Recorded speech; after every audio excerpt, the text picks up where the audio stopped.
Thank you, Tracy. Be thankful. Good way to end that. I'm thankful today that we have some very special guests joining us. Not guests, family members, I guess we would say, joining us. And so I'd like to introduce them to you, and I'd encourage each of you to wait to applaud until we finish each group, or else the goodness of the Speaker of the House to remove the time for session day from 9 to 9:30 will be wasted.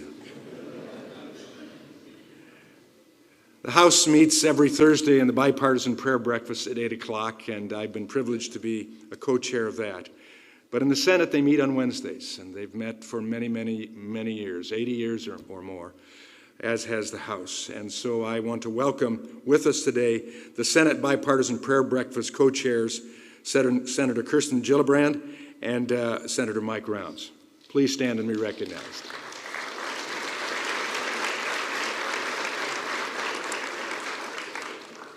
And we're delighted to have the Secretary of Education, Miguel Cardona, here today. The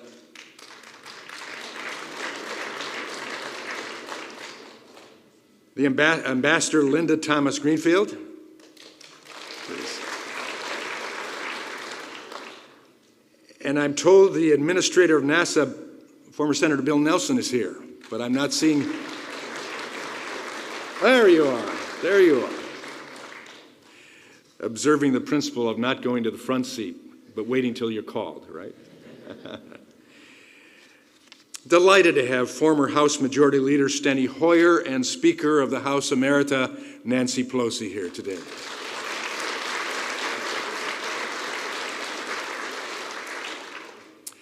Then the House leadership is here. Delighted to have them join us today.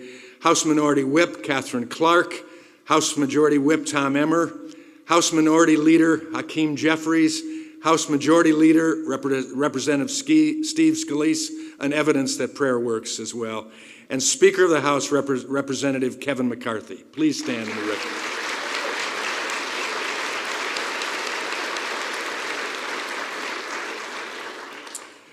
And then finally, we are so delighted to have the Vice President of the United States, Kamala Harris.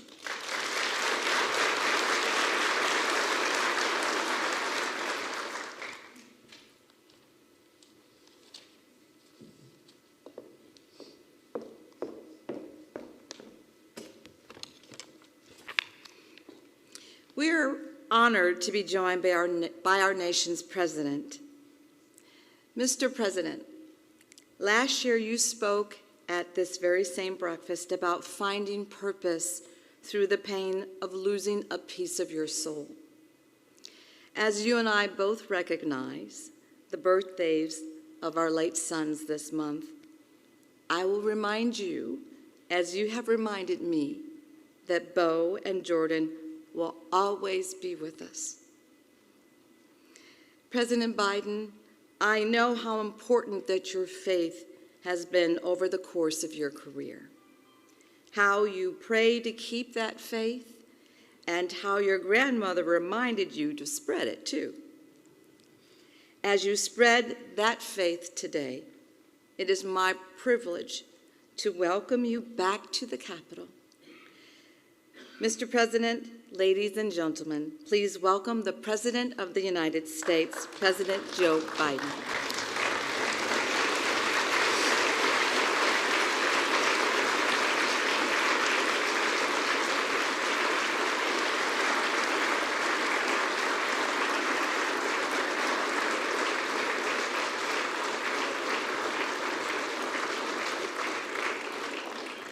Well, thank you, Lucy, for that introduction.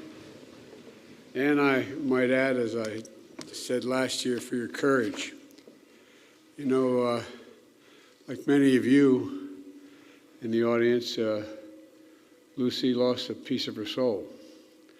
And it's, while the pain never fully leaves, you eventually find the purpose to carry on, and that's what you've done. You've done it magnificently. You're doing it with your service in the Congress, and we're a better nation because you've kept the faith. And by the way, the reference reference to my grandmom was every time I'd walk out of my grandfather Finnegan's house in Scranton, he'd yell, "Joey, keep the faith." My grandmother would yell, "No, Joey, spread it. Spread it. You do a heck of a job. God, you're beautiful, beautiful, beautiful. You're really magnificent."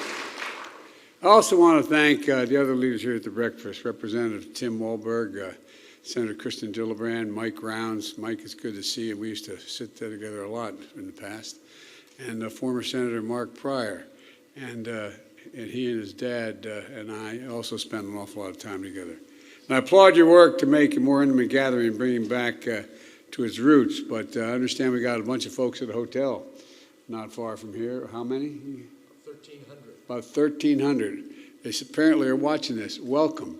Welcome all 1,300. And the House invites you to come to the floor today, all 1,300 of you. No, I'm teasing. Sorry. But I'm grateful you're able to be join us in prayer this morning and lift up one another and our nation, and our nation. And I want to thank Vice President Harris and Speaker McCarthy and Minority Leader Jeffries, and I also want to thank Bishop McKenzie. And Pastor, I don't know, I'm a little worried how you got this whole choir here. I tell you what, I think you've got well, I won't go into that anyway. But the incredible Brooklyn Tabernacle singers, I tell you. St. Augustine of my church, the Catholic Church, would say that singing is praying twice. And I can only pray once because I couldn't carry a tune in a wheelbarrow. My father used to, when he was in high school, and he didn't go to college, but in his college years had a band. And he could sing, he played the saxophone, and he could dance. And he used to say to me, "Joey, I don't know where you come from." He said, "You have no lip, you can't play a reed instrument, number one. Number two, you have 2 left feet. Number 3, you can't carry a tune in a wheelbarrow, but I still love you." Look, I've attended many prayer breakfasts over the years with the nation struggling in strife and also times of peace and prosperity. And I'm honored to continue the tradition started by President Eisenhower, I'm told, that for presidents to come and speak to the prayer breakfast. Just before Christmas, I offered a message to the country, a message that is to the heart of the Christian faith, but yet is universal, a universal message of hope, of joy, of love, whether you're Christian, whether you're Jewish, Hindu, Muslim, Buddhist, or any other faith, or no faith at all. It speaks to all of us as human beings who are here on this earth primarily to care for one another. Look out for one another and to love one another. It's not always easy. It's hard, but that's our mission. The message is always important, but especially important during tough times like what we've been through the last 3, 4, 5 years. The pandemic has taken so much from us, from so many people. We've lost so much with one another. We lost so many people, over 1 million lives lost in America alone, 1 million lives lost. And they say for every 1 life lost, there were 9 significant people who cared greatly about that lost person. We've seen record bouts of extreme weather, claiming lives and destroying homes all across the country. I've taken more, as the Vice President can tell you, more helicopter rides this last year and a half than you can imagine. More timber is burned down in the west and the northwest and even in the southeast, the southwest, than the entire state of Missouri. There's just enormous damage. There's violence in our communities, like the mass shooting during the Lunar New Year at Monterey Park and Half Moon Bay. And Tyree Nichols and his family and the community in Memphis. Their justice is long overdue. Look, in our politics, in our lives, we too often see each other as opponents and not competitors. We see each other as enemies, not neighbors. And as tough as these times have been, if we look closer, we see the strength, the determination that has long defined America. Look, as we look to the new year, my friend Chris Coons is out there. I see Chris. How you doing, pal? Went to law school and got a divinity degree at the same time. And he offers this wisdom. I thought it was really incredible what you said, Chris. you said, let's continue the practice of the ministry of presence. The ministry of presence. Being present not just for yourself, but for one another. That's what's expected of those of us in public service. The ministry of presence. It means being there for one another. But, there are those in the greatest need who look into us. They've elected us to help them, to really look at each other, not as Democrats, not as Republicans, but as who we really are, as fellow Americans, fellow human beings, worthy of being treated with dignity and respect. Because when we're present in our lives, we find there's so much more that unites us, in my view. So much more that unites us than divides us. And while we have profound differences, the last 2 years have proven we can come together to do big things for the country. We can join hands and get things done. We can redeem the soul of America. And what's the soul of the nation? Well, the soul is the breath, the life, the essence of who we are. The soul makes us us. It's embodied in the sacred proposition that we're all created equally in the image of God. A sacred proposition rooted in the Scripture, enshrined in the Declaration of Independence. A sacred proposition that Dr. King invoked when he told us about his dream for the nation. A dream I thought about deeply last month when I would have been Dr. King's 94th birthday. Senator Warnock, Reverend Warnock, invited me to speak at a Sunday service at Dr. King's Ebenezer Baptist Church in Atlanta. It was deeply humbling. I've been to the church before, but apparently no president's ever spoken and given the sermon. And as in a sacred place, it was time to pray and contemplate Dr. King's moral vision and clear path. He talked about the beloved community that still inspires us today. And here's what I learned in my life and career along the path, as many of you have learned along the path that you've taken. We're all imperfect. We're all imperfect beings. We're fallible. We're frail. We fail. We don't know where and what fate will deliver us and when. But we do know what we can at our best do. Seek a little bit of light and hope, a little bit of love and truth. We know that faith and history teach us, however dark the night, joy cometh in the morning. And that joy comes when we apply the commandments of Scripture. Love the Lord thy God with all thy heart, all thy mind, and all thy soul.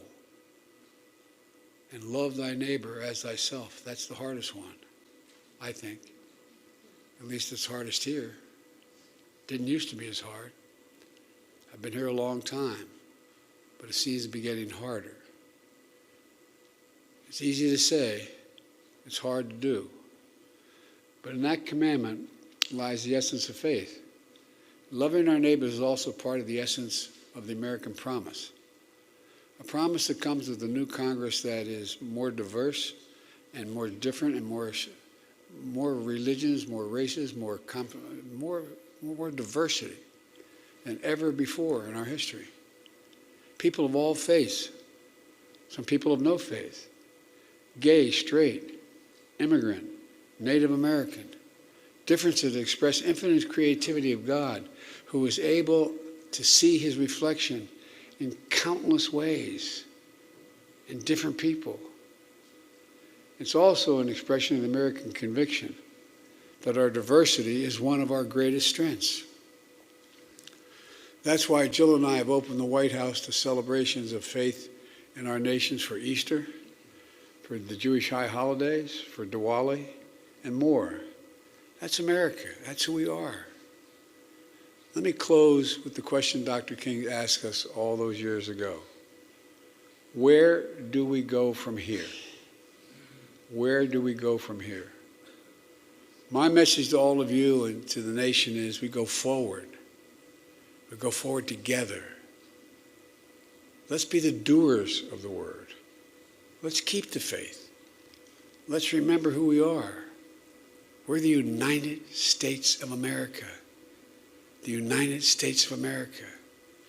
We're born out of an idea. No other nation in the world is born of an idea.